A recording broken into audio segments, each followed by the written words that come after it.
President Trump just finished his first 100 days, and he stated, and I quote, "We're just getting started." I bring back Texas' own George P. Bush to talk about, critique, give good praise, bad praise on President Trump's first 100 days on this episode of The Crude Truth. In 1901, at Spindletop Hill near Beaumont, the future of Texas changed dramatically as, like a fountain of fortune, thousands of barrels of oil burst from the earth towards the sky. Soon, Detroit would be cranking out Model Ts by the millions, and America was on the move, thanks to the black gold being produced in Texas. Now, more than a century later, the vehicles are different, but nothing else has truly changed. Sure, there may be many other alternative energy sources like wind and solar and electric. But let's be honest, America depends on oil and entrepreneurs, and if the USA is truly going to be independent, it has to know the crude truth. This episode is brought to you by LFS Chemistry. We are committed to being good stewards of the environment. We are providing the tools so you can be too. NAPE Expo, where deals happen. Air Compressor Solutions. When everything is on the line, Air Compressor Solutions is the dependable choice to keep commercial business powered up. Sandstone Group. Exec Crew. Elevate your network, elevate your knowledge. Texas Star Alliance. Pecos Country Operating. Fueling our future. Well, thank you again. And as always, thank you for tuning in for another episode of The Crude Truth. I'm excited that we got another Crude Truth exclusive on our plate today. President Trump just finished his first 100 days in office. And what a whirlwind it has been. A lot of good, in my opinion, a lot of bad in some others' opinions. And there's also the in-between. He has been doing stuff since before I feel like he was elected, and some of the stuff that they've done hasn't worked. But a lot has, but a lot also hasn't. So I bring back today a man that truly needs no introduction, but we're talking about a guy that has played college baseball, somebody that has been the Texas Land Commissioner, somebody that fights, again, for the oil and gas industry of this great state, also fights for so many other people here at that amazing Michael's Best Practice. Our guest today is the one, the only, George P. Bush. George, how are you, sir? Not too bad. Good afternoon. Thanks for having me. Well, good afternoon, and thank you for coming on. Thank you. How's Austin treating you today? Can't complain. Beautiful day. My oldest son's baseball season just wrapped up, and my younger has a big soccer tournament this weekend. So couldn't be more excited to be just a good dad. I've got the kids by myself this week. My wife is traveling with some friends. And so it's daddy time, dad-son time, which I always enjoy. Oh my gosh. So it's a house full of bachelors in this week. Is that what's going on? It's more like me being the prison officer. I'm keeping things in check and trying to break up the fights. But it's been good. One of the blessings of being out of politics for a little bit.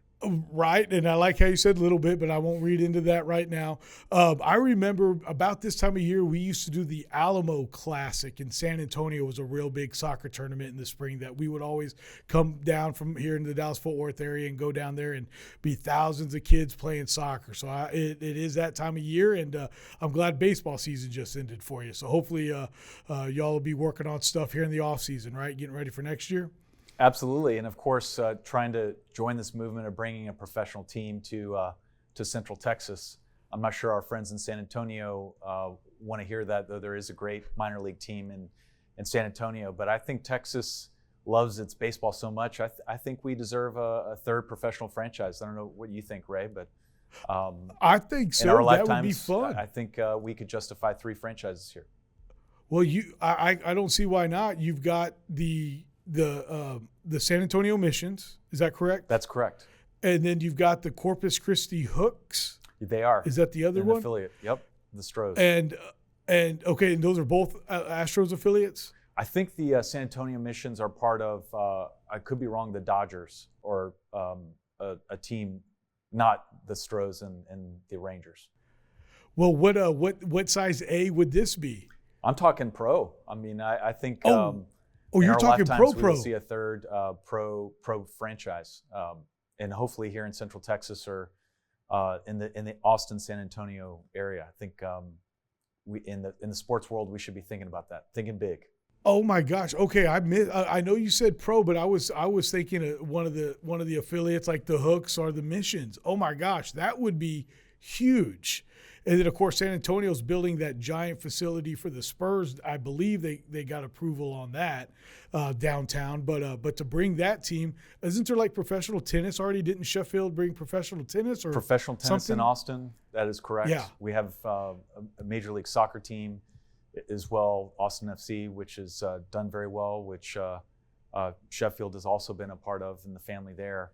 So a lot of exciting things happening in sports here in Central Texas. Oh my gosh. Okay. We're going to have to talk about this. I'm excited to hear more. Yes. I think, I know my dad and just like your dad and your grandfather, baseball was a way of life. And I was going to ask you if it looks like your boys will be playing at Rice one day, because you were at Rice, right? I did play at Rice. I walked on with Coach Wayne Graham. It was his first year as a coach there after he led the San Jacinto Community College to 2 national championships.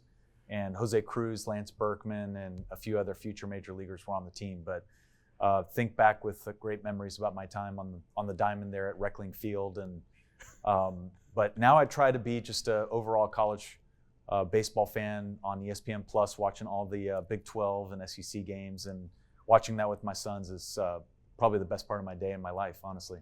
Oh man. Well, as you talk about being the best days of your life, and I understand that, so I can't thank you enough for me dragging you in to talk politics a little bit today. President Trump did just finish his first 100 days. And about 2 weeks ago, you wrote a great, I believe op-ed is the right term, for the Washington Examiner on how Doge was a great start for this administration with restoring trust back actually into the government, which sometimes I think is an oxymoron, but it was such a great article on how you kind of tied the two together that it's like, you know what, let's have you come on. Let's talk about actually the transparency that Doge is doing and how we can do more, and what you think Trump has been doing good lately. Absolutely. Yeah, I mean, Restore Trust was formed 2 years ago with a focus on the building behind me on state politics, but we decided at the beginning of the year to launch a federal PAC to support what President Trump is doing. And the thesis of the article is very simple, that there's only so much that Elon Musk and Doge can do independently through regulatory action and executive orders, because ultimately you need acts of Congress to codify the reform agenda of the Trump administration. And so the federal PAC will be supporting candidates not only here in Texas, but throughout the country, that will not only be running for office again, so incumbents, but also new, fresh faces of the Republican Party that are going to fight for championing a limited and a more effective federal government. Ray, when you look at kind of the future generation of our country and how we've indebted ourselves in the order of over $30 trillion, with that number continually expanding, the aims of Doge are really past times that we start this effort. Elon Musk has already identified $160 billion in this next annual budget, but that's frankly a drop in the bucket. And we need to reform Medicare, Medicaid, Social Security, which comprise a majority of our nation's budget. And until then, can we really rein in the size and scope of government and making it more modern? Because in conclusion, Ray, we don't have a revenue problem, we have a spending problem in Washington, D.C. And so that's really the intent of Restore Trust Federal PAC. I'm hoping a lot of your viewers will check out the PAC and what we're doing and the candidates that we're going to support. When you say that just now, I think a lot of people, and again, I know you said it before on our show, The Crude Truth, but first that you are supporting President Donald Trump, and you like the things that he's doing and his team. I know you definitely know a lot of these individuals, and last time you were on, I definitely was like, you know what, if because you had talked to Chris Wright and you had talked to Doug Burgum, and it's like, if George isn't heading to Washington, I would have lost that bet. I thought you were headed to Washington, whether it was the Department of Interior or the Department of Energy, because I know that we need great Texas men like you there. fighting the good fight. What are you seeing right now from an energy standpoint? Okay, prices have dropped, so we're down $10 as far as the price of oil goes, and we got a few CEOs. I feel like not the majors and not the small independents like Pecos, but the mid-size oil and gas company CEOs are coming out anonymously right now, kind of saying, hey, prices are too low. What are your thoughts on where the price is, and do you agree with how President Trump is actually trying to clean up the economy? I'm not going to say you agree with maybe the tariffs or anything, but let's talk about how he's dealing with the economy. Do you agree with it as a whole, and then dive into yes or no? Well, there's a lot to unpack there, and I appreciate the kind compliment about potentially serving in the administration. But I would just say that, and we joked about this, that Democrats are sometimes good for prices because they want to keep it in the ground. And we've actually seen the reverse of that with Trump's ambition to increase American energy security and production, which I believe is a good policy at a high level. I think, however, when you look at the pricing, a lot of it is geopolitically driven, more so than in recent memory, largely because of the Russian-Ukraine situation. And with rumors of a potential peace settlement, we will see downward pressure, along with OPEC Plus openly stating that they want to curtail their production quota. So I think those two factors alone are going to apply a downward pressure to pricing of oil.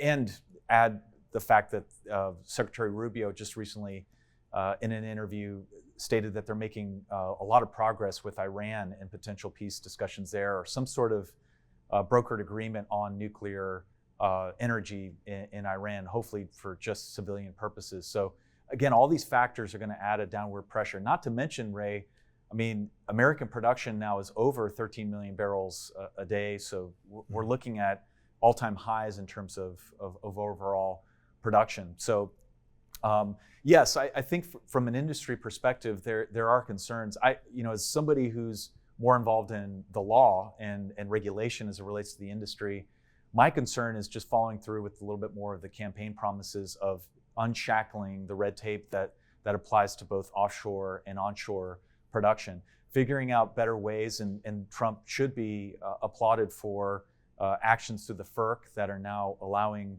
LNG export terminals to be green lighted so we can export Texas natural gas to international markets, and making sure that we're getting our products and working with our Western allies to structure long-term energy agreements for the world's security, because energy really is the fundamental basis for a lot of international security that people rely upon for their economies. So there's a lot that can be undertaken. I think Secretary Wright's doing a great job, along with Secretary Burgum, in emphasizing that agenda and that program. So that's my kind of answer to your question on energy. I would say, secondly, on tariffs, tariffs are a tax. I think we have to recognize that. I agree with the intent of what the Trump administration is seeking to accomplish, and that is emphasizing free but fair trade with even some of our allies and some of the Western nations, and making sure that we do have fair agreements. And I really love how we're really driving the screws in on the Chinese really ignorance of WTO and the free trade agreements that we thought that they would abide by back in the 90s, when a lot of these agreements were signed with them and when they entered into these international frameworks. And so we just need a reset.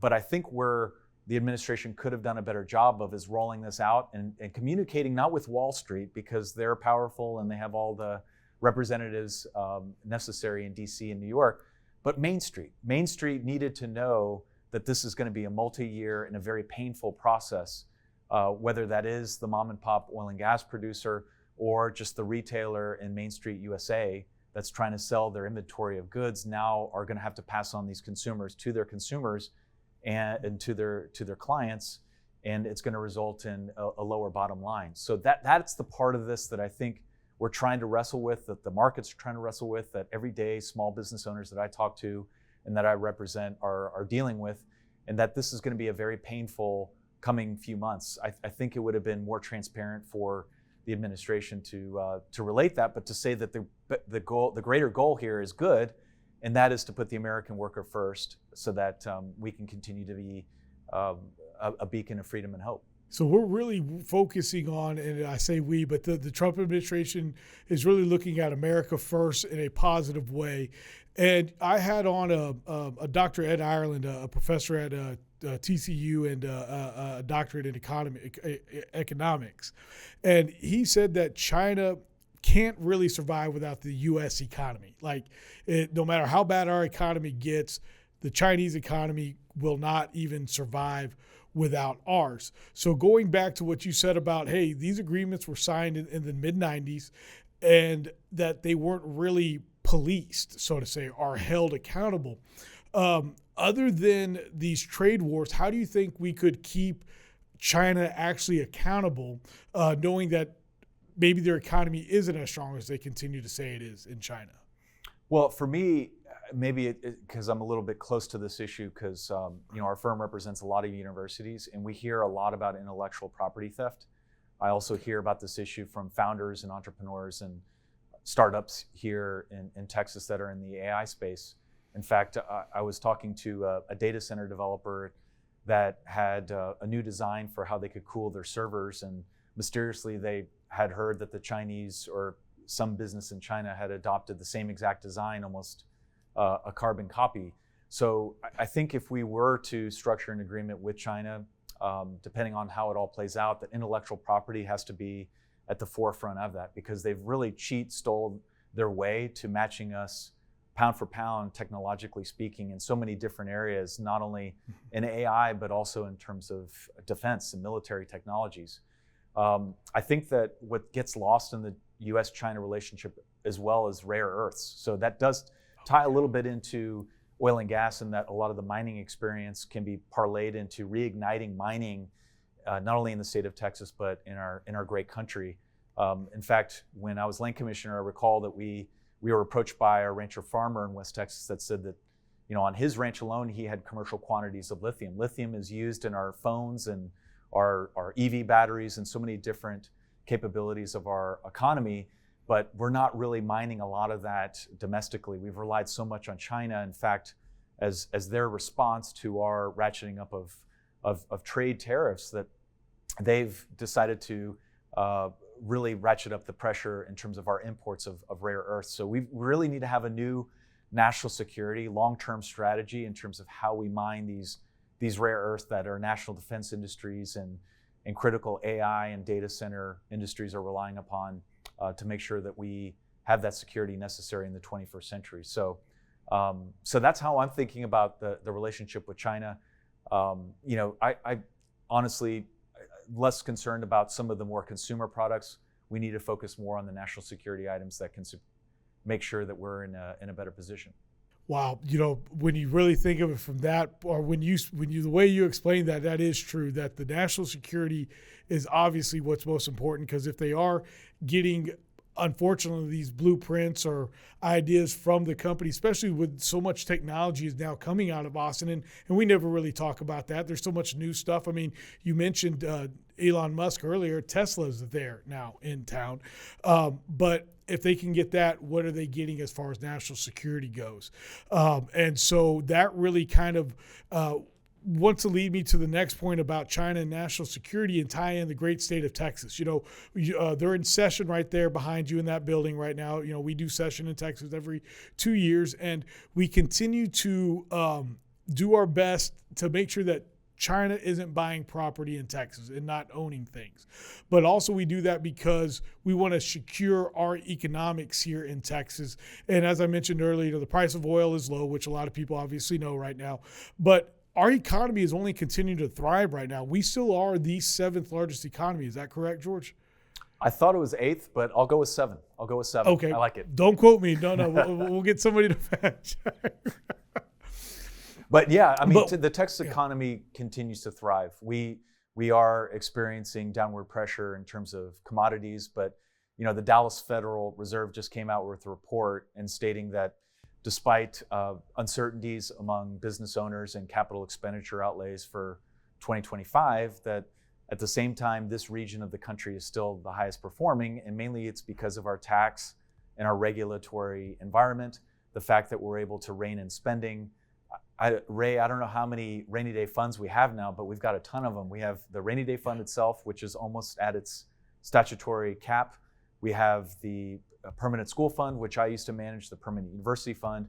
And if you go down the line in terms of the liquidity that's available for Texas taxpayers compared to other states like Illinois, California, the big bad blue states, Texas is just so well positioned and continues to be a tailwind for businesses and entrepreneurs and even high net worths that move from all over the world to move here. But the China agenda has made its way into the legislative session, whether it's ownership of real estate adjacent to military bases or critical minerals or oil and gas in the state of Texas.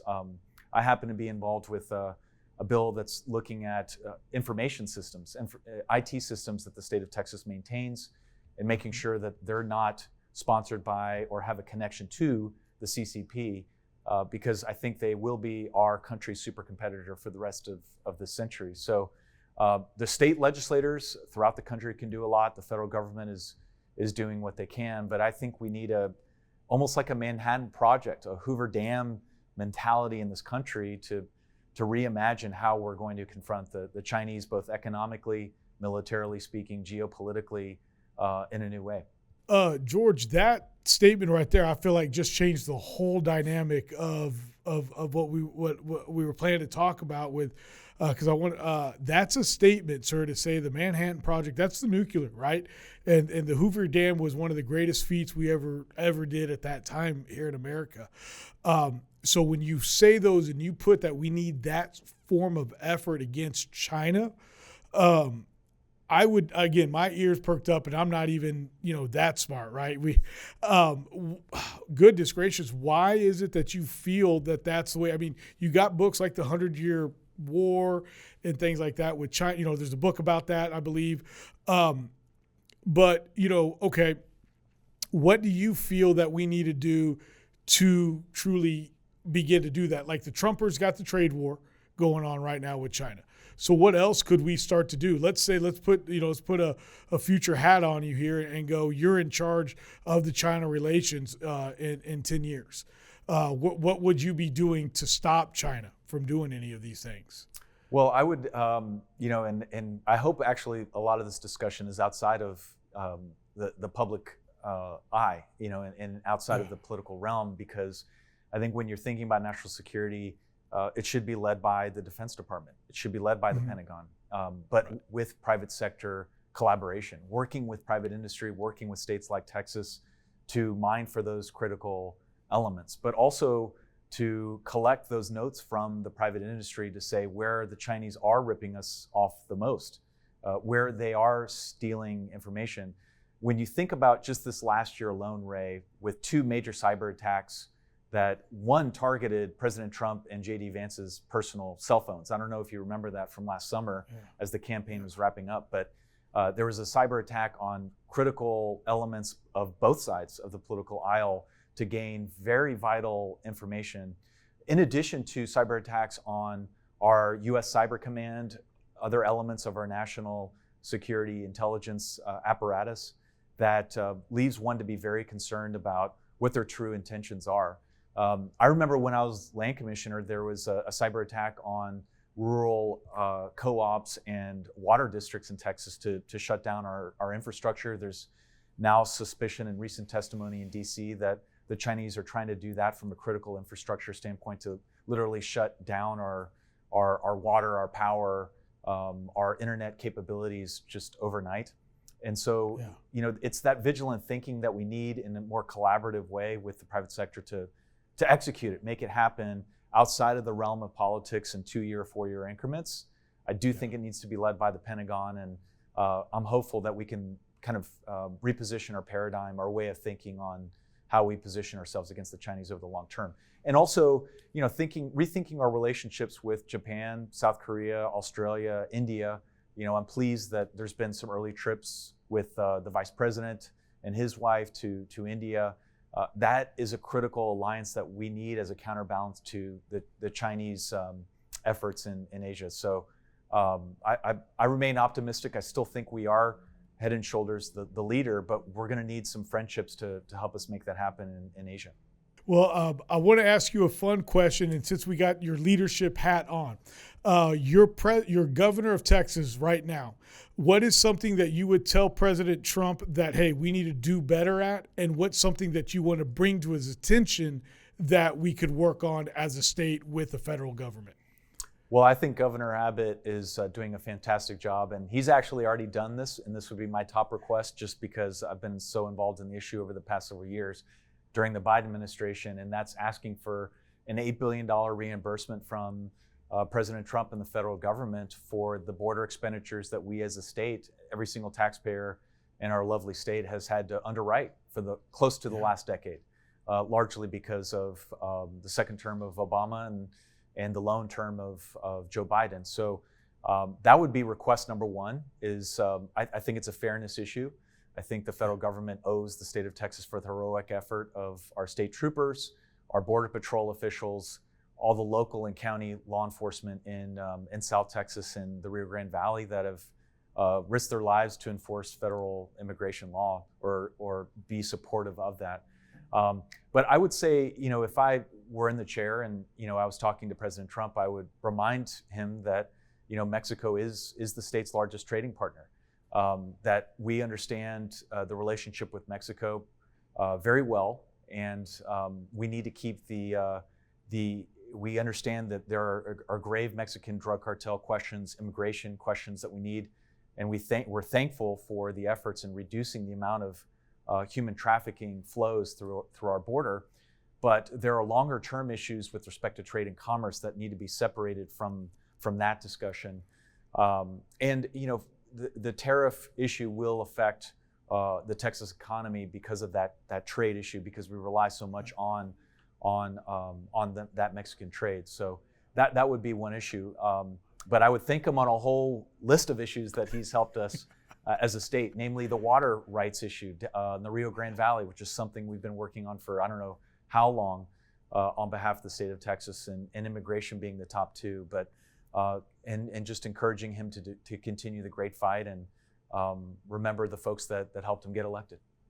Yes. And, as you continue to support him, and as the Restore Trust PAC only continues to grow and it only continues to turn into a great thing, how can people get in contact with the Restore Trust PAC and be a supporter of, hey, getting that transparency and good, bad, or different? Hey, we need that trust with the government. How can people get a hold of the Restore Trust PAC? Well, people can get in touch with me on my social media channels or go to restoretrustpac.com, where they can learn more about our advisory board and the candidates that we're going to get behind. Like I said, we were really active here in Texas last session and had tremendous success. We were almost undefeated, Ray, except for one or two races. But as part of all those great wins down in South Texas and the Rio Grande Valley, we supported a lot of those candidates for House and State Senate.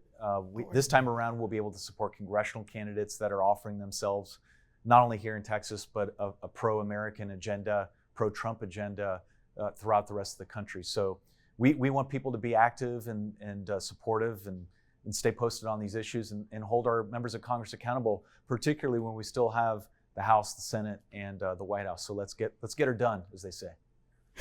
Yes, sir. Well, George, sir, I cannot thank you as always for your time. I wish you and your family a great summer as we're getting ready to approach the summertime.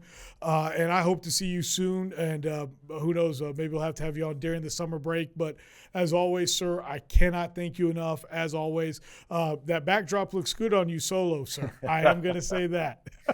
As a private citizen. As a private citizen. As a private citizen, yes, sir. So to all our listeners out there, the Restore Trust PAC, take a look. It's common sense, and that's what George and his team are bringing to politics. Thank you as always, and we'll see you again on another episode of The Crude Truth. Again, The Crude Truth would like to thank today's sponsors: LFS Chemistry, NAPE Expo, Air Compressor Solutions, Sandstone Group, Exec Crew, Texas Star Alliance, Pecos Country Operating, and Real News Communication Network. The easiest way to start your own podcast and TV show? Real News Communications Network. Stand out from your competition. Produce streams of high-quality social media content. Become a thought leader in your industry. With RNCN, you get to be the host. We handle everything else. Tour one of our 3 locations in Dallas, Fort Worth, and the Colony. Call 972-402-6333 or visit launchashow.com to find out more.